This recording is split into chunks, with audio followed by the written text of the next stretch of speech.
Agama Buddha lahir dari perjalanan seorang pangeran yang meninggalkan kemewahan untuk mencari makna hidup sejati. Inilah kisah lahir dan berkembangnya agama Buddha dari India hingga Nusantara. Sekitar abad ke-6 sebelum Masehi di Kapilawastu, India Utara, lahirlah seorang pangeran bernama Siddhartha Gautama. Hidupnya penuh kemewahan.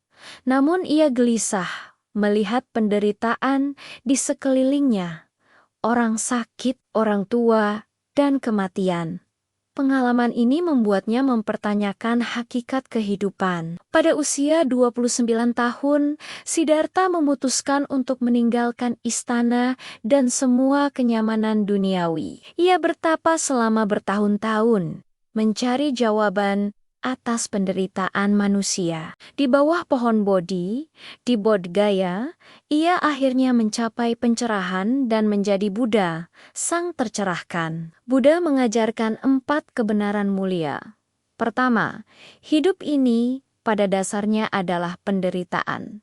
Kedua, sebab penderitaan adalah nafsu dan keinginan. Ketiga, penderitaan bisa diakhiri. Dan keempat, cara mengakhirinya adalah dengan mengikuti jalan tengah. Melalui jalan mulia berunsur 8 yang mencakup pemahaman, pikiran, ucapan, perbuatan, mata pencaharian, usaha, perhatian, dan konsentrasi yang benar manusia dapat mencapai nirwana, sebuah kondisi kebebasan sejati dari siklus penderitaan. Setelah wafatnya Sang Buddha, ajarannya menyebar ke seluruh Asia dan dunia. Proses penyebaran ini melahirkan 2 aliran besar dalam agama Buddha. Pertama adalah Theravada yang lebih konservatif dan menekankan kesederhanaan serta praktik meditasi individu untuk mencapai pencerahan. Aliran ini banyak dianut di Sri Lanka, Thailand, dan Kamboja. Aliran kedua adalah Mahayana, yang lebih terbuka pada budaya lokal dan mengajarkan bahwa semua makhluk bisa mencapai pencerahan. Aliran ini berkembang pesat di Cina, Tibet, Jepang, dan Korea. Agama Buddha masuk ke Kepulauan Indonesia sekitar abad kedua Masehi, dibawa oleh para pedagang dan biksu melalui jalur perdagangan maritim. Pengaruhnya semakin menguat dengan berdirinya Kerajaan Sriwijaya di Sumatera, yang tidak hanya menjadi pusat perdagangan, tetapi juga pusat pembelajaran agama Buddha terkemuka di Asia Tenggara.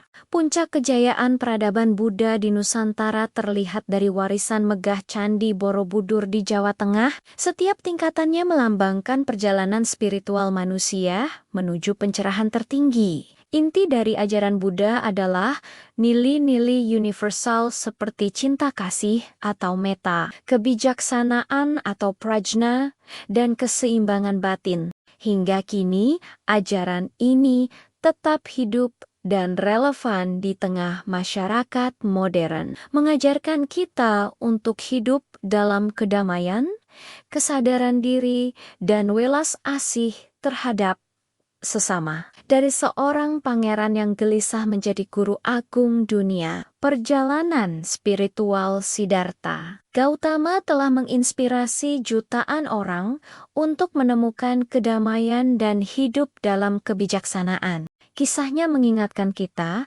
bahwa sejatinya pencerahan tidak datang dari luar, tetapi dari dalam diri kita sendiri. Kalau kamu suka video seperti ini, jangan lupa like, share, dan subscribe ya. Karena sejarah bukan sekadar cerita tentang masa lalu, tapi juga cermin yang berharga untuk membangun masa depan yang lebih baik. Terima kasih sudah menonton.